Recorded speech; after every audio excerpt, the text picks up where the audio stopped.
Tonight on America Decides, based on what we currently know, it simply doesn't make sense. The technology was there, the communication appears to have been there, and yet, last night, about 9 o'clock, a passenger jet on final approach to Reagan National Airport and a military helicopter collided. 64 passengers aboard that commercial airliner and 3 members of that Army Black Hawk helicopter crew perished and are presumed dead. There is a recovery effort going on in the Potomac. We have video of the moment of that impact captured. You may see it momentarily. That recovery effort, those stills you see on the screen right now, is ongoing in the Potomac River. That is dangerous, hard work. The water is not icy, but it is still very cold. And an investigation has commenced, civilian and military, to find out exactly what happened and quite possibly propose future remedies. Earlier today, President Trump addressed this tragedy and later, at his own acknowledgement, offered without any evidence suggestions that past administrations' diversity, equity, and inclusion programs might have somehow been to blame. As one nation, we grieve for every precious soul that has been taken from us, but we'll find out how this disaster occurred and we'll ensure that nothing like this ever happens again. My administration will set the highest possible bar for aviation safety. We have to have our smartest people. It doesn't matter what they look like, how they speak, who they are. It matters intellect, talent.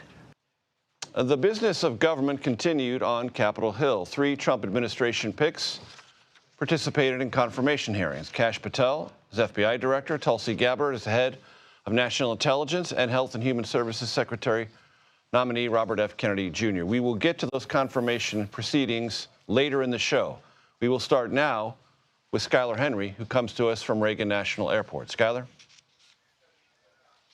Major, good evening to you. Well, to summarize, the NTSB has indicated that their investigation will be 3 things: thorough, steady, and meticulous. They say that this is the first full day that they are able to get a full grasp on exactly what happened last night, saying that crews are still in the recovery process trying to get as many bodies as possible. Clearly, they have been working for hours in this process, in this investigation, but they say that they're trying to do as much as they can, especially before nightfall, where they will continue to then work to try to figure out exactly what happened here. Remember, there is still wreckage here as well, that because of the Potomac is moving down the river as well. We've seen some closures at some of the ports along the area as well as crews look to do their work. After hearing from the NTSB, they also said that there will be several groups in charge of this investigation, everything from structure groups looking to figure out impact angles and pre-impact courses and what the altitude of both those aircraft would exactly be. There will also be a systems group looking at air traffic control systems, reviewing the radar, and also looking about the communications that happened between air traffic control and the pilots on board those aircraft. And also they said that they will be looking at human performance as well. That will assess exactly what was going on, who said what, how they will do everything that they need to in order to get to the bottom of this investigation. They said that they have yet to find the flight data recorder. The NTSB chair indicated that that is still underwater. They have also yet to recover the so-called black boxes on either of those aircraft as well. Now, one thing that we should point out, that earlier today in that White House press briefing, we heard from Defense Secretary Pete Hegseth, who indicated that a mistake was made last night. Take a listen to this sound. Based off of you all's initial investigations and preliminary findings, have you all been able to tell whether this was human error or mechanical failure? The question was, is there been human error or mechanical failure? We don't know what we know just yet. We do not know enough facts to be able to rule in or out human factor, mechanical factors. That is part of the NTSB investigative process. Now, the NTSB has indicated that they expect at least their preliminary findings to come out within the next 30 days. Something else we should point out, Major, is that they say that they are still very much in the briefing families portion of this process, as well as families are still making their way to Washington, D.C. and Reagan National Airport, some of whom have yet to be notified of the fact that their loved ones were on board these aircraft as well. They say that they are looking to support them as much as possible. There is contact information available, therapy hotlines, all sorts of measures to try to wrap their arms around these families who are going through so much in this trying time as this investigation is in its early stages. Skyler Henry at Reagan National Airport, thank you. Eleanor Watson now joins us from the Pentagon. Ellie, what can you tell us about what the military is saying about this mission, the flight of the helicopter, and the experience level and the routine or non-routine nature of the flight itself? Yeah, Major, what we're learning, first of all, is that one of the bodies has been recovered. The two other bodies, the body of the pilot and the co-pilot, are still trapped in the helicopter in the Potomac. Recovery operations are underway. Those 3 soldiers were on an Army Black Hawk when it collided last night with the passenger plane. This Black Hawk was on a routine training flight. Secretary of Defense Pete Hegseth said that it was an annual evaluation of a nighttime flight. Now, what is so concerning about what happened last night is that we regularly see military helicopters on the Potomac. They're flying nightly, daily. The route that this helicopter was on last night was described as a fairly easy corridor, and Army officials have said that the crew on board that Black Hawk was a very experienced crew. One pilot had 1,000 flight hours.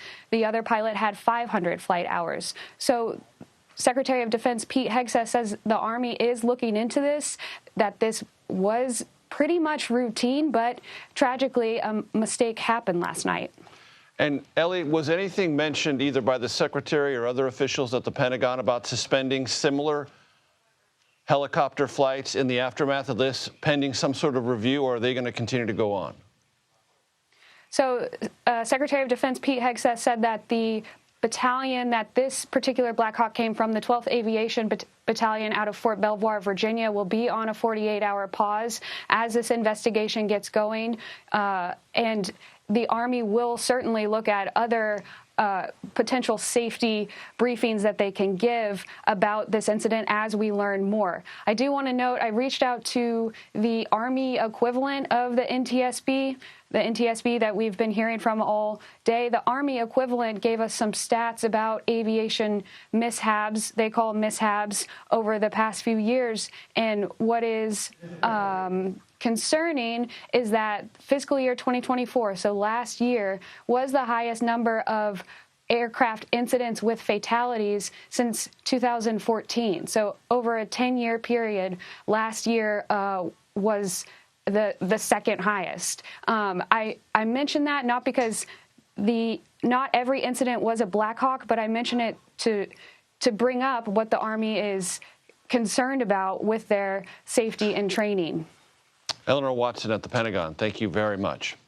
Maryland Democratic Senator Chris Van Hollen joins us now. Senator, it's good to see you. This is a tragedy for the nation, but it is acutely one for the District of Columbia, Virginia, and Maryland. You represent Maryland in the Senate.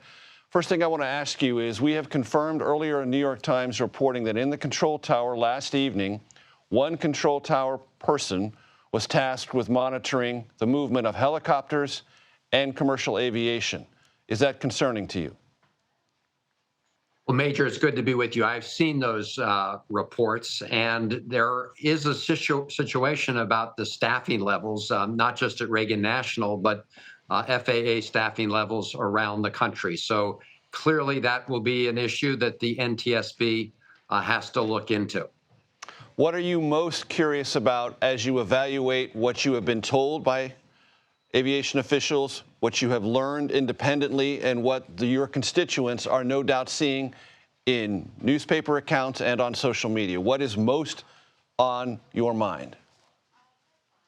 Well, first, as you said, this has got a big local impact. There are people from around the country who've been killed in this crash, including Marylanders, and our hearts go out to everybody who lost loved ones.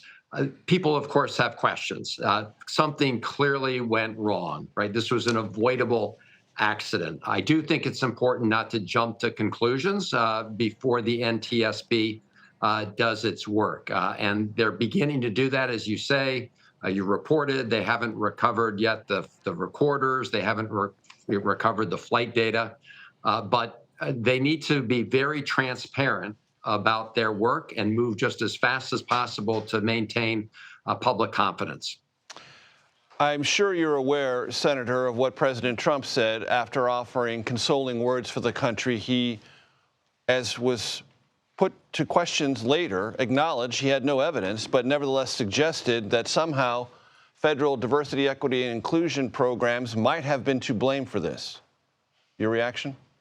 Major, I actually was watching that news conference, and I was absolutely appalled that the President of the United States would make these reckless, unsubstantiated claims in the middle of this national tragedy, to politicize this national tragedy. And I think he owes an apology to every family who lost loved ones on that airplane. I think he owes an apology to the country, because he admitted, as you said, he had no basis for making these claims. And he was in the room with the head of the NTSB that's supposed to be conducting an independent investigation, and yet making these reckless, grotesque claims. I was just appalled that the president would use the moment for political purposes.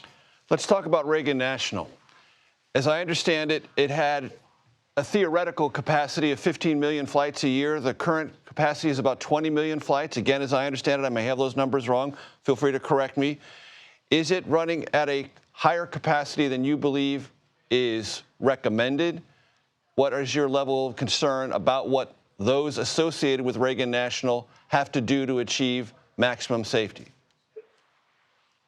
So with respect to this particular collision, we obviously have to await the facts, but I have had an ongoing concern about the congestion at Reagan National Airport. In fact, just last year, Senators Kaine and Warner from Virginia and myself opposed the plan to bring more flights into Reagan National, because it is already the most congested airport in the country.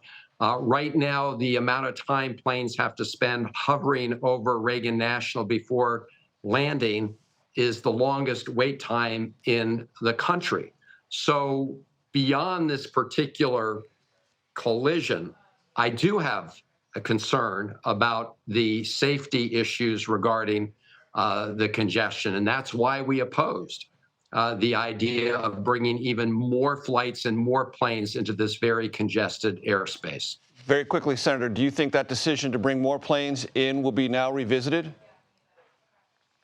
I think that we need to take another look at all these safety issues. You know, whether or not that's the cause of this particular collision, that's up to the NTSB. But hopefully this will remind everybody that our number one priority has to be the safety of the flying public, and we should look at everything in the context of this terrible tragedy. Maryland Democratic Senator Chris Van Hollen, thank you very much.